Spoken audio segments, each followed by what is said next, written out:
नमस्कार दोस्तों, हमारे चैनल में आपका स्वागत है। तो बिना किसी देरी के चलिए शुरू करते हैं। Presenting American Born Chinese. कहानी की शुरुआत में हमें स्वर्ग का सीन दिखाया जाता है, जहां हम वीचेन को किसी चीज से बचकर भागते हुए देखते हैं। वीचेन कोई और नहीं बल्कि मंकी किंग का बेटा था। वो जिस चीज से बचकर भाग रहा था वो जगह के हिसाब से अपना रंग और रूप बदल रहा था। फिर जब वो वीचेन को पकड़ लेता है तो हमको पता चलता है कि वो कोई और नहीं बल्कि खुद मंकी किंग है। मंकी किंग अपने बेटे वीचेन से कहते हैं कि वो आयरन स्टफ मुझको दे दो, लेकिन वीचेन उसको वो आयरन स्टफ देने से मना कर देता है और स्वर्ग के नीचे धरती की ओर कूद जाता है। अब हम धरती पर जिन वैंग नाम के एक लड़के को अपनी मॉम के साथ शॉपिंग करते हुए देखते हैं। जिन को एक जैकेट पसंद आती है, लेकिन उसका प्राइस बहुत ज्यादा होता है, इसीलिए उसकी मॉम उसे उसके बदले एक दूसरा जैकेट दे देती है। जिन उसको ट्राई करने लगता है तो उसको लगता है कि उसकी मॉम उसके पीछे खड़ी है,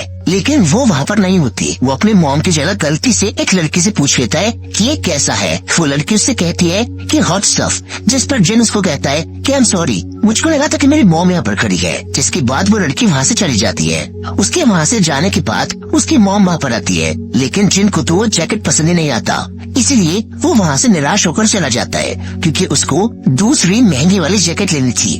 अब हम जिन के घर को देखते हैं, जहाँ पर उसके कमरे में सुपर हीरो टॉयज की बहुत सारे कलेक्शन थी, क्योंकि वो फिक्शनल सुपर हीरोज का बहुत बड़ा फैन था। यहाँ जिन अपने साथ उस जैकेट को स्टोर से चोरी करके साथ ले आता है। अगले दिन जब जिन की मॉम उसको स्कूल छोड़ने जा रही होती है तो जिन को आसमान में कुछ अजीब से बादल दिखाई देते हैं। स्कूल पहुंचकर वो अपने दोस्त अनुज से मिलने जाता है, लेकिन अनुज उसको इग्नोर कर देता है। फिर ग्रेग नाम का एक लड़का जिन से मिलने के लिए आता है और उसको सॉकर क्लब ज्वाइन करने के लिए कहता है। जिन को कूल बनना था, इसीलिए वो उससे कहता है कि मैं जरूर आऊंगा। फिर जब क्लास शुरू होती है तो उसको इवोल्यूशन के बारे में पढ़ाया जाता है। क्लास के बाद जिन की नजर उसके क्लास में बैठी एक लड़की पर पड़ती है, जिसका नाम अमेलिया था, जिससे जिन पहले भी स्टोर में मिल चुका था। अमेलिया उससे पूछती है कि क्या तुमको तुम्हारे पसंद का हुडी मिला, जिस पर जिन कहता है कि मैंने कुल मिलाकर 7 हुडी लिए हैं। अमेलिया उससे पूछती है कि तुमने 7 हुडी क्यों लिए, जिस पर वो कहता है कि ताकि मैं हफ्ते के 7 दिन 7 अलग अलग हुडी पहन सकूं। तभी वहाँ पर स्कूल के प्रिंसिपल आ जाती है और वो जिन को अपने साथ लेकर जाती है। दरअसल एक चाइनीज लड़के ने अभी अभी इस स्कूल को ज्वाइन किया था और ये लड़का कोई और नहीं बल्कि वीचेन यानी कि मंकी किंग का बेटा था, जो स्वर्ग से भागकर यहाँ पर आ गया था। प्रिंसिपल जिन को वीचेन से दोस्ती करने को बोलती है ताकि वीचेन को लैंग्वेज की वजह से स्कूल में परेशानी ना हो। इसीलिए वीचेन हर जगह जिन के साथ साथ घूमने लगता है, लेकिन जिन को वीचेन के साथ हैंग आउट करने में कोई भी इंटरेस्ट नहीं था। जिसके बाद वीचेन जिन को कुगुरन सागा यानी कि मांगा सीरीज की एक ट्रांसफॉर्मेशन टॉय दिखाता है, जिसको देखकर जिन बड़ा सरप्राइज होता है, क्योंकि उसको मांगा सीरीज और कॉमिक्स पढ़ने का बड़ा शौक था। जिन उससे पूछता है कि ये तुमको कहाँ से मिला, जिस पर वो बताता है कि ये मुझको मेरे डैड ने दिया था। अब हमें स्वर्ग का सीन दिखाया जाता है, जहाँ मंकी किंग को उसके कुछ औरतें आकर बताती हैं कि बुल डीमन हमले की तैयारी कर रहा है, क्योंकि उसको पता चल गया है कि हमारे पास वो आयरन स्टफ नहीं है और बिना आयरन स्टफ के हम उसको नहीं हरा पाएंगे। जिस पर मंकी किंग कहता है कि अब मुझको अपने बेटे को लेने धरती पर जाना ही होगा। वही धरती पर जिन के डैड उससे पूछते हैं कि तुम्हारा स्कूल कैसा रहा। जिन कहता है कि बढ़िया था, मैंने सॉकर क्लब ज्वाइन किया है। जिस पर उसके डैड उससे कहते हैं कि तुम्हें ये सब करने की कोई जरूरत नहीं है, तुम्हें बस अपनी पढ़ाई पर ध्यान देना चाहिए। नेक्स्ट मॉर्निंग जिम चोरी वाले जैकेट पहनकर स्कूल जाता है और अमेलिया से पूछता है कि क्या तुम मेरे साथ हैंग आउट करना चाहोगी। तभी वहाँ पर वीचेन सेम उसकी जैसी जैकेट पहनकर आ जाता है और उससे कहता है कि हम दोनों की पसंद कितने मिलती जुलती है। जिन उसके इस हरकत से बहुत गुस्सा होता है। वीचेन के जाने के बाद अमेलिया वहाँ से चली जाती है और अमेलिया के जाने के बाद वीचेन कहता है कि चलो क्लास चलते हैं, जिस पर जिन उससे गुस्सा हो जाता है और कहता है कि मेरा पीछा करना बंद करो। जिसके बाद जिन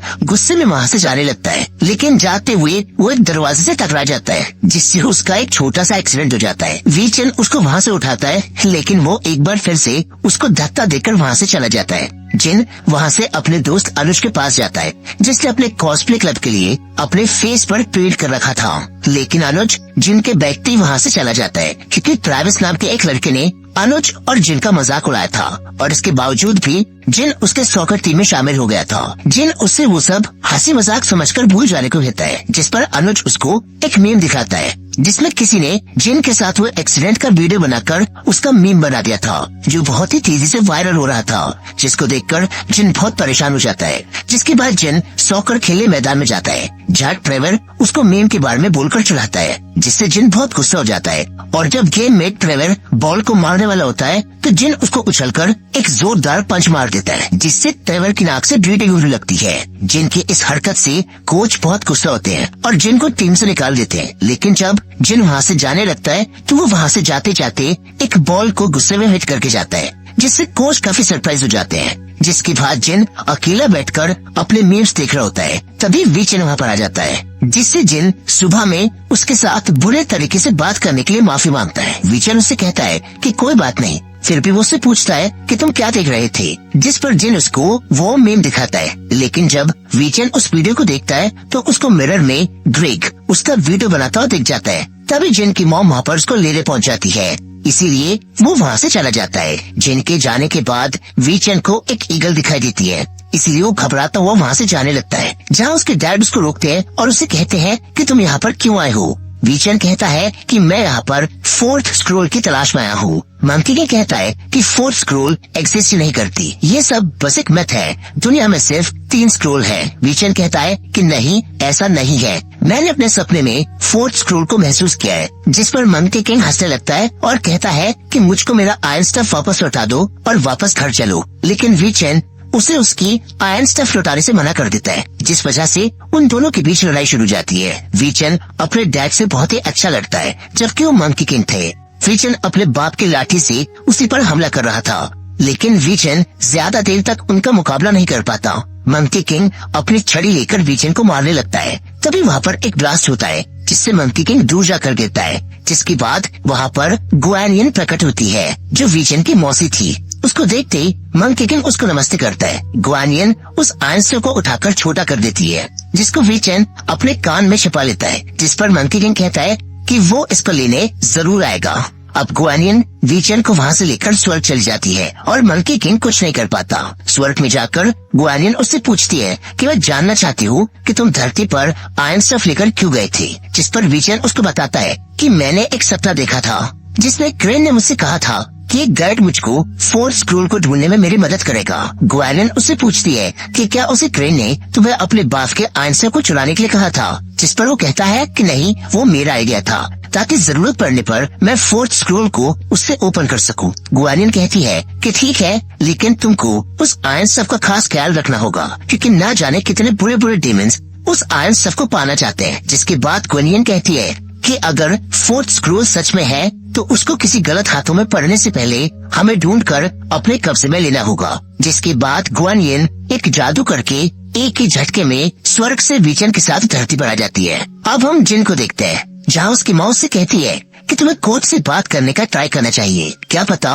वो तुमको फिर से अपनी टीम में ले लें। फिर जब जिन अपने बेस्ट फ्रेंड अनु से बात करते हुए स्कूल के अंदर जाता है तो कल्चरल क्लब की लीडर सूजी जिन के लिए प्रोटेस्ट कर रही थी। उसकी मांग ये थी कि जिसने भी जिन का मीम बनाया था उसको सजा मिलनी चाहिए, लेकिन जिन ग्रेग से पंगा नहीं लेना चाहता था, इसीलिए वो सूजी से ये सब बंद करने को कहता है, लेकिन वो नहीं सुनती। जिसके बाद जिन जब अमीलिया से मिलता है तो वो उससे कहती है कि क्या तुम इस वीकेंड पर मेरे साथ टाइम स्पेंड करना चाहोगे। तभी सूजी सबका अटेंशन लेते हुए चिल्लाती है और कहती है कि जिन की तरह मैं भी एक चाइनीज होने के नाते मैं उसे इंसाफ दिला कर रहूंगी। इसीलिए वो वीचन को बुलाती है। जिसके बाद वीचन टेबल पर खड़ा होकर सूजी के कहने पर सबको बता देता है कि जिन का वो मीम ग्रेग ने बनाया था। जिसके बाद सारे लोग जस्टिस जस्टिस चिल्लाने लगते हैं। ग्रेग जिन से आकर सॉरी कहता है और कहता है कि अगर प्रिंसिपल ने तुमसे कुछ पूछा तो प्लीज तुम कुछ भी मत बताना। जिसके बदले में अगर तुम चाहो तो मैं कोच से बात करके तुम्हें टीम में वापस ले सकता हूँ। जिस पर जिन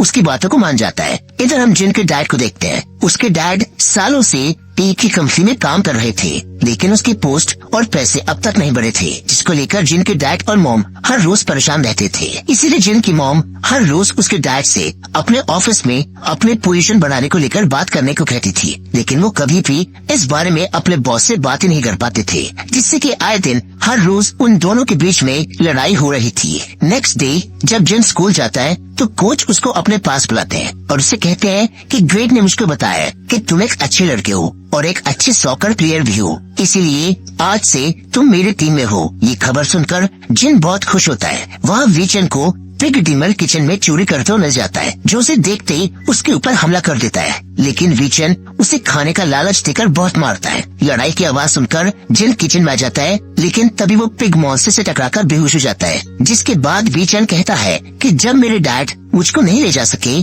तो मुझको ले जाने वाले तुम कौन होते हो? जब मेरा काम खत्म हो जाएगा मैं खुद वापस आ जाऊंगा। नेक्स्ट मॉर्निंग जिन की आंख एक डरावने सपने के साथ खुलती है, जिसके बाद वो स्कूल चला जाता है। आज स्कूल में सारे क्लब्स की रैली होने वाली थी, इसीलिए जिन आज बहुत खुश था क्योंकि अब वो भी सॉकर टीम का हिस्सा था। इसी दौरान जिन की नजर फास्ट स्टेडियम में बैठे वीचन पर पड़ती है। उसको कल की बातें याद आने लगती है, जब उसने वीचन को पिग डीमन से लड़ते हुए देखा था। इसीलिए रैली के बाद जिन वीचन के पास जाता है और उससे पूछता है कि कल जो मैंने देखा था क्या वो सच था? जिसके बाद वीचन जिन को बता देता है कि उसको मेरे डैड ने स्वर्ग से मुझको लेने के लिए भेजा था। तुम मेरे गाइड हो, इसलिए मैं चाहता हूँ कि तुम मेरी फोर्थ स्कूल को ढूंढने में मदद करो। जिन को कुछ भी समझ नहीं आता कि वो कहना क्या चाह रहा है, इसीलिए वीचन उससे कहता है कि तुम 5 बजे मेरी आंटी से मिलने जरूर आना, क्योंकि उनसे मिलने के बाद तुमको सब कुछ समझ आ जाएगा। अब वहाँ से जाते हुए रास्ते में ट्रेवर उसको मिल जाता है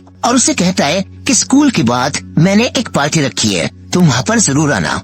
इसीलिए स्कूल के बाद वो सीधे उसके पार्टी में पहुँच जाता है, जहाँ ट्रेवर से कहता है कि हम लोगों के बीच जो भी लड़ाई झगड़े थे उसको भूलकर हमें फ्रेश स्टार्ट करना चाहिए। जिस पर जिन कहता है कि हाँ क्यों नहीं। इधर 5 बजने वाले थे, लेकिन जिन अभी तक वीचन और उसके आंटी से मिलने नहीं आया था। इसीलिए उसके आंटी उससे कहती है कि वो नहीं आया तो क्या हुआ, तुम उसके दोस्त हो, तुम्हें खुद जाकर उसको लेकर आना चाहिए। जिसके बाद वीचन जिन को ढूंढने निकल जाता है, लेकिन वीचन के वहाँ से जाते ही बुल डीमन ग्वानियन से मिलने आता है। ग्वानियन उससे पूछती है कि तुम यहाँ पर क्या कर रहे हो? जिस पर वो कहता है कि मैंने सुना है मंकी किंग का बेटा आयरन स्टफ लेकर यहाँ पर आया हुआ है, तुम मुझे उसका पता बता दो जिससे मैं वो आयरन स्टफ ले सकूं। लेकिन ग्वानियन उसे उसके बारे में बताने से मना कर देती है, इसीलिए उन दोनों के बीच लड़ाई हो जाती है। लेकिन ग्वानियन से ताकतवर कोई नहीं था, वो बुल डीमन को बहुत ही बुरा हराती है। जिसके बाद बुल डीमन उससे कहता है कि एक बार मुझको आयरन स्टफ मिल जाने दो, उसके बाद मैं तुमको देखूंगा। वहीं जिनको ट्रेवर एक डेयर देता है,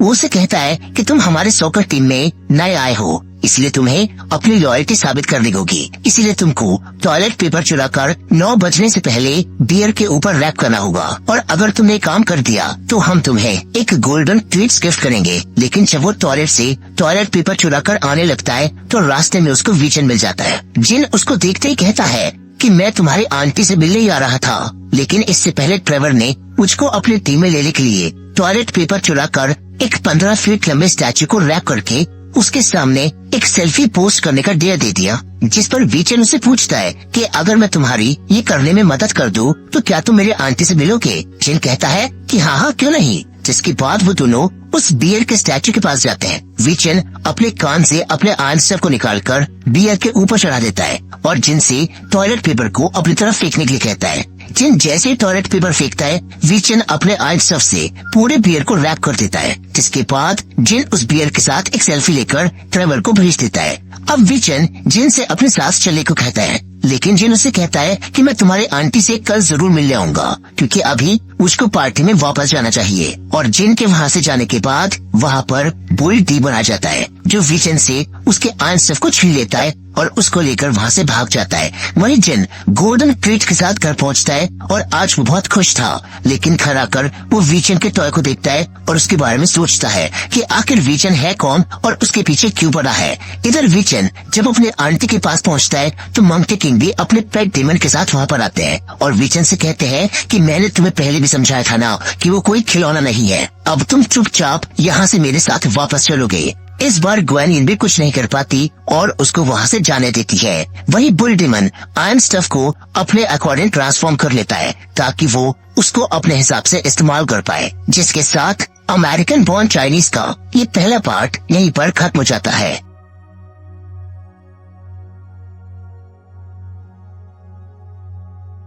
तो दोस्तों, आशा है कि आपको वीडियो पसंद आया होगा। कृपया हमारे चैनल को सब्सक्राइब करें और सपोर्ट करें। जल्द ही एक और सुपरहिट फिल्म के साथ वापस आऊंगा। देखने के लिए धन्यवाद।